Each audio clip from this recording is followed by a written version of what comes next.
தவேக கூட்டணியில் இணைந்து நாங்கள் தேர்தலை சந்திக்கவில்லை.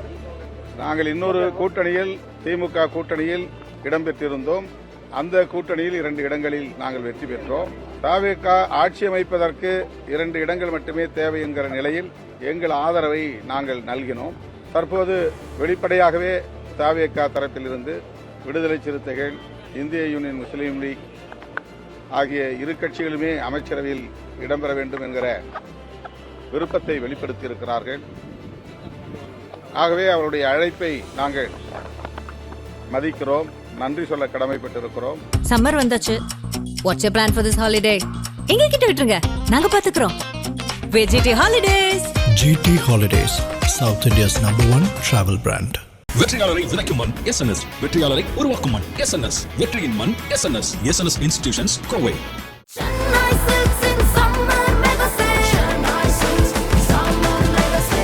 The Chennai Silks in Mega Summer Sale. புள்ளி பண்டிதர் அயோத்திதாசர் அவருடைய பங்களிப்பை போற்றும் வகையில்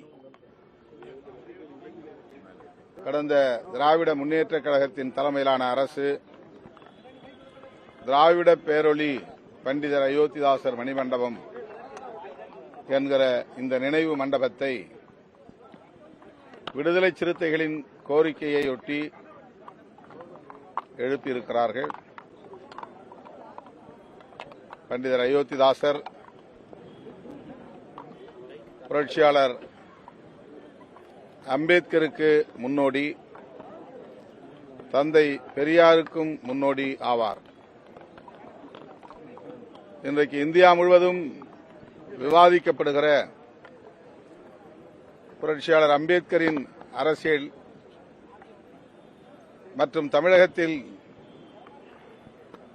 தமிழக அரசியலின் அடித்தளமாக விளங்குகிற பெரியார் அரசியல் ஆகியவற்றுக்கெல்லாம் முன்னோடி அரசியலை முன்வைத்தவர், முன்னெடுத்தவர் பண்டிதர் அயோத்திதாசர். கல்வி, வேலைவாய்ப்பு, அரசியல் உள்ளிட்ட அனைத்து தளங்களிலும்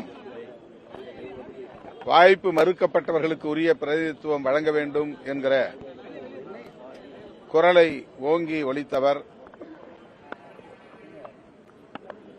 ஒரு பைசா தமிழன் என்கிற இதழை நடத்தியவர். திராவிட மகாஜன சபையை தோற்றுவித்தவர். தமிழ் பௌத்தம் என்கிற பௌத்தத்தின் மீள் உருவாக்கத்திற்கான கருத்துகளை உருவாக்கியவர். அத்தகைய பெருமைக்குரிய மாமனிதர் பண்டிதர் அயோத்திதாசரின் பிறந்த நாளில் அவருக்கு எமது செம்மாந்த வீர வணக்கத்தை செலுத்துகிறோம். அமைச்சரவையில் இடம்பெற வேண்டும் என்று ஆதவர்ஜுனா அப்புறம் விஜய் விரும்புவதாக இப்போ சற்று நாள் செய்தியாளர் சந்திச்சாங்க. அதாவது நீங்க இடம்பெற வேண்டும் அப்படின்னு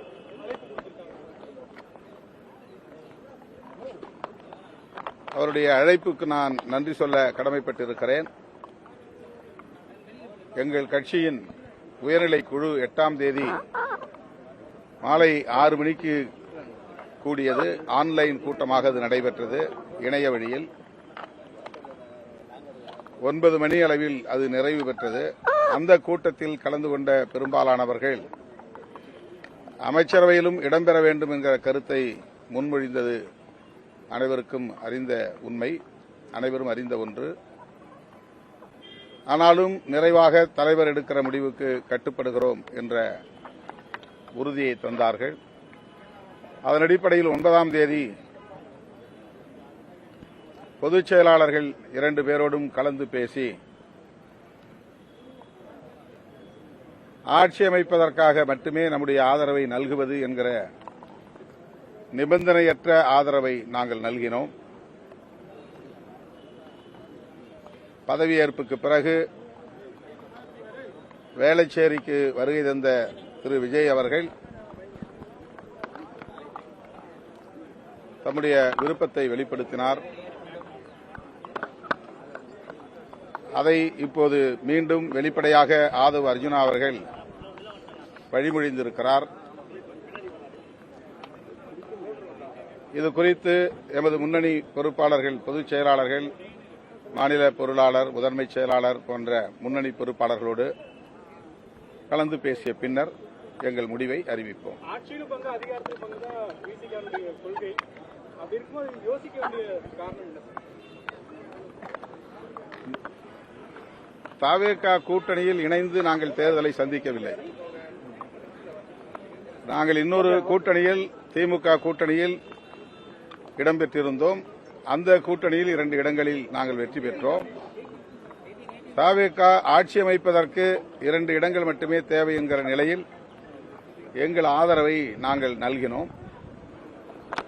தற்போது வெளிப்படையாகவே தாவேகா தரப்பிலிருந்து விடுதலை சிறுத்தைகள், இந்திய யூனியன் முஸ்லீம் லீக் ஆகிய இரு கட்சிகளுமே அமைச்சரவையில் இடம்பெற வேண்டும் என்கிற விருப்பத்தை வெளிப்படுத்தியிருக்கிறார்கள்.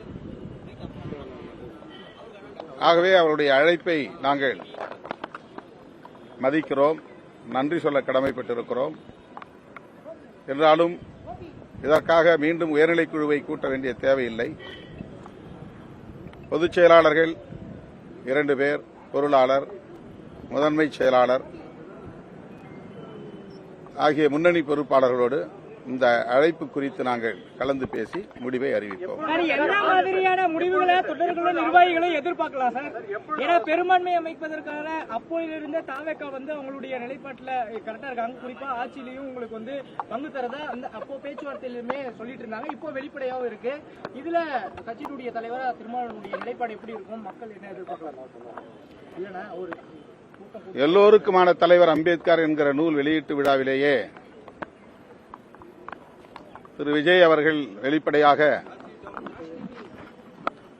விடுதலை சிறுத்தைகளுக்கு அழைப்பு விடுத்தார். திருமாவளவன் அவர்கள் எங்கே இருந்தாலும் அவருடைய உள்ளம் இங்கேதான் இருக்கும் என்று அந்த கூட்டத்தில் வெளிப்படையாக அறிவித்தார். அது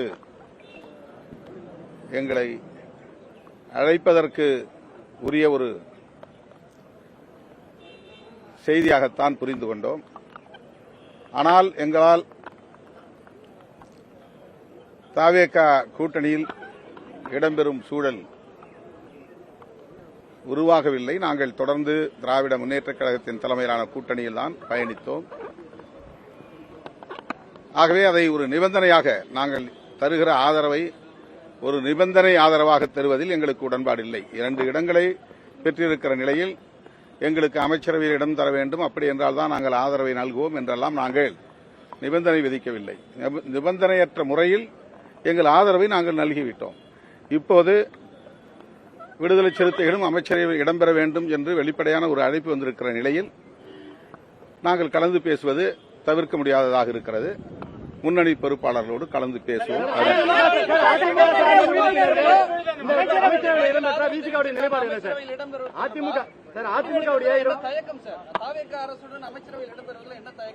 இப்பதான் திரும்ப அதுதான் விளக்கம் சொன்னேன்.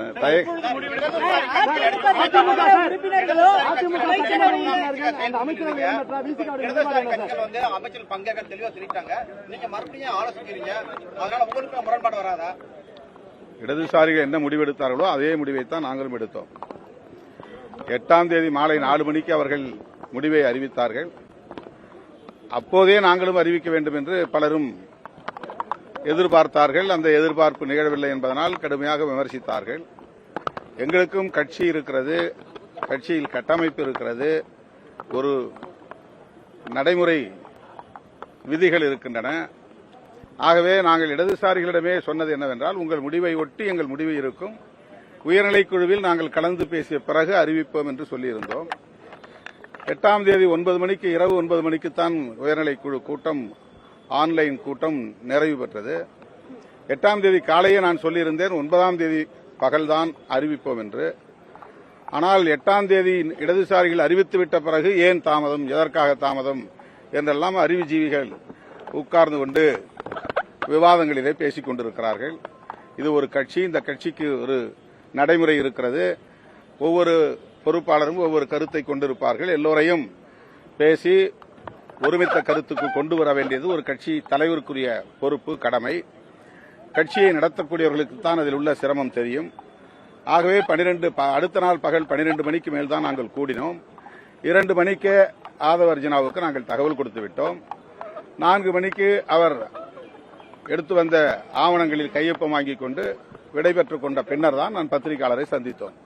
ஆகவே அப்போதே எந்த தாமதமும் இல்லை. ஆனால் மீண்டும் மீண்டும் இந்த இயக்கத்தின் வளர்ச்சியை பொறுக்காத சிலர் விடுதலை சிறுத்தைகள் எதற்காக தாமதம் செய்தார்கள், ஏன் 2 நாள் எடுத்துக்கொண்டார்கள், 8ஆம் தேதி 4 மணிக்கும் 9ஆம் தேதி 4 மணிக்கும் எப்படி 2 நாள் இடைவெளி இருக்கும்? ஆனால் அப்படி அவதூறுகளை பரப்புகிறார்கள். ஆகவே இடதுசாரிகள் என்ன முடிவை எடுத்தார்களோ அதே முடிவைத்தான் நான் எடுத்து 9ஆம் தேதி 4:45 மணிக்கு செய்தியாளர்களை சந்தித்து சொன்னேன். இப்போது தாவேகா தரப்பிலிருந்து வெளிப்படையான ஒரு அழைப்பு வந்திருக்கிற போது எங்கள் தோழர்கள் அந்த அழைப்பை ஏன் ஏற்கவில்லை என்ற கேள்வி பிறகு எழுப்பக்கூடும். ஆகவே முன்னணி பொறுப்பாளர்களோடு கலந்து பேசிய பிறகு அறிவிப்போம். சம்மர் வந்தாச்சு. What's your plan for this holiday? எங்க கிட்ட விட்டுருங்க, நாங்க பாத்துக்கிறோம். VGT holidays. GT Holidays, South India's #1 travel brand. வெற்றியாளரை விதைக்கும் மண் SNS, வெற்றியாளரை உருவாக்கும் மண் SNS, வெற்றியின் மண் SNS, SNS இன்ஸ்டிடியூஷன்ஸ் கோவை.